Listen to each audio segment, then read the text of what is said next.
Hello friends, તમારું સ્વાગત છે મારી ચેનલ કૃષ્ણા ટેસ્ટી ટેબલમાં। આજે આપણે બનાવીશું નાસ્તા માટે કે સફરમાં લઈ જવા માટે અને એક વીક સુધી બનાવીને ખાઈ શકો તેવી ખસ્તા મસાલા ભાખરી, એકદમ ટેસ્ટી એવી, નાના મોટા બધા જ ખાઈ શકે। આ મસાલા ભાખરીને ચા સાથે, અથાણા સાથે કે ચટણી સાથે પણ સર્વ કરી શકો છો। આવા જ નવા વિડીયો જોવા માટે મારી ચેનલને લાઈક કરી, શેર કરી, સબસ્ક્રાઈબ કરો। તો ચાલો રેસીપી ચાલુ કરીએ।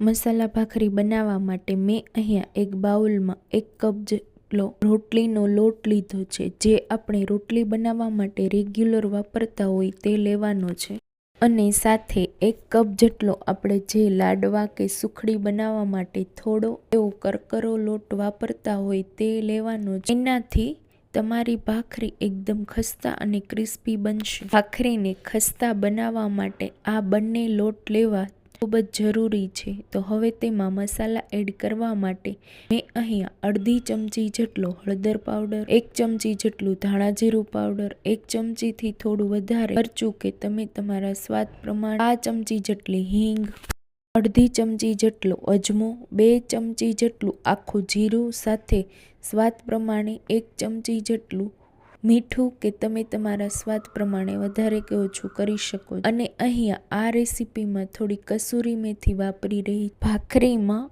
કસૂરી મેથીનો બહુ સારો એવો ટેસ્ટ આવશે। જો તમારી પાસે હોય તો ઉમેરવાની, નહીતર સ્કીપ કરવાની। તો આ રીતે મસળીને ઉમેરી દેવાની। અહીંયા હું મોણ માટે તેલ વાપરી રહી છું। જો તમારે તેલની જગ્યાએ ઘી એડ કરવું હોય તે પણ કરી શકો છો, અથવા આમાં મલાઈ પણ વાપરી શકો છો। અને હવે આમાં 2 ચમચી જેટલું તેલ ઉમેરી મસાલા અને લોટ સાથે મિક્સ કરી દે। તમારે લોટમાં મોણને આ રીતે મુઠ્ઠી પડે એવું દેવાનું છે। હવે અહીંયા લોટ બાંધવા માટે હલકું ગરમ પાણી વાપરી રહી છું। લોટમાં થોડું પાણી ઉમેરી એકદમ કઠણ લોટ બાંધી લેવાનો છે। અહીંયા મારે એટલા લોટ બાંધવા માટે પોણો કપ જેટલા પાણીની જરૂર પડી છે અને પાણી હલકું ગરમ હોય એવા પાણીનો ઉપયોગ કરીને લોટ બાંધવાનો છે। હવે લોટને મસળી લે તો આવી રીતે લોટને મસળી લીધો છે। હવે લોટને રેસ્ટ થવા દેવાની જરૂર નથી, પણ એક ટિપ્સ કે તમારે લોટ કઠણ હોવો જોઈએ, લોટમાં મુઠ્ઠી પડતું મોણ હોવું અને લોટનું માપ પરફેક્ટ રીતે લેવું પણ જરૂરી છે। આ બધી ટિપ્સને ધ્યાનમાં રાખીને તમે લોટ તૈયાર કરશો એટલે તમારી ભાખરી એકદમ ખસ્તા અને ક્રિસ્પી બનશે। હવે લોટમાંથી 2 ભાગ પાડી લુવા બનાવી લેશું। લોટના એક ભાગને લઈને આપણે વણી લેશું। બહુ જાડી રોટલી હોય એવી વણીશું, એટલે તમે જોઈ શકો છો આપણો લોટ કેટલો કઠણ છે અને તમારા ભાખરીની થિકનેસ તમારે આ રીતની હોવી જોઈએ। તો બહુ જાડી પણ નહીં, બહુ પાતળી પણ નહીં, આ રીતની ભાખરી આપણે વણવાની છે। અને હવે ભાખરીને એક સરખી સાઈઝની બનાવવા માટે મેં અહીંયા વાટકી લીધી છે। તમે કોઈ પણ ડબ્બાનું ઢાંકથી કટ કરીશું તો આ રીતે ભાખરીને પણ કટ કરી લેશું। તો આપણી ભાખરી પરફેક્ટ એવી સાઈઝમાં તૈયાર થઈ ગઈ છે। અને હવે વધેલા લોટમાંથી ફરીવાર લુવો બનાવી તેને પણ આ રીતે વણીને તૈયાર કરી લેશું। હવે આ રીતે વણાઈ જાય એટલે તેને ફોર્કથી કટ લગાવી દઈશું। ભાખરી છે તે એકદમ ખસ્તા અને ક્રિસ્પી બને। ભાખરીમાં આ રીતે કટ લગાવવા ખૂબ જ જરૂરી છે। તો આ રીતે બધી ભાખરીમાં વણી અને કટ લગાવી દઈશું। આ રેસીપીથી 7 થી 8 જેટલી ભાખરી બનીને તૈયાર થશે।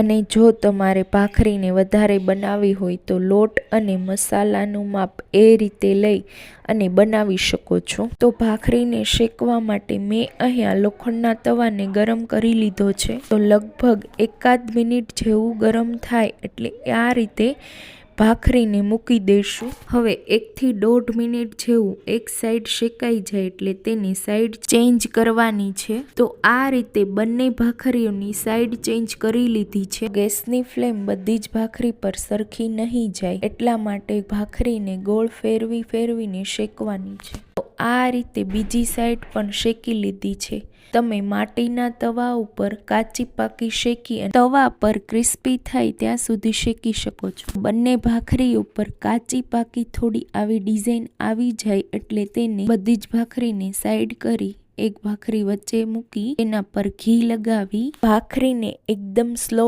ફ્લેમ પર એકદમ ક્રિસ્પી થાય ત્યાં સુધી શેકી લો. અહીંયા તમે ઘીની જગ્યાએ તેલ પણ યુઝ કરી શકો છો. તો હું અહીંયા ભાખરીને શેકવા માટે ઘી જ વાપરી રહી છું. તો આપણી ભાખરી શેકાઈ અને બિલકુલ તૈયાર છે.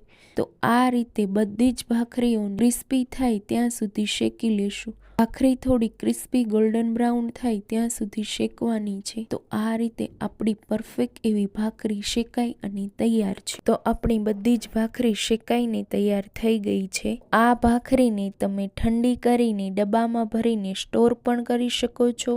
આ ભાખરી ગરમા ગરમ વધારે સારી લાગે છે. તો ગરમા ગરમ ભાખરી અને તેની સાથે મરચાંનું અથાણું ચા સાથે હું સર્વ કરીશ. આ ભાખરીને તમે કોઈ પણ ચટણી સાથે પણ સર્વ કરી શકો છો. તો તમને મારી આ રેસીપી કેવી લાગી તે કોમેન્ટ કરીને જરૂર કહેજો. અને રેસીપી ગમી હોય તો વિડીયોને લાઈક કરજો, શેર કરજો અને મારી ચેનલમાં જો નવા હોય તો મારી ચેનલને સબસ્ક્રાઈબ કરજો. આવા જ નવી રેસીપી જો બેલ આઇકનને પ્રેસ કરજો.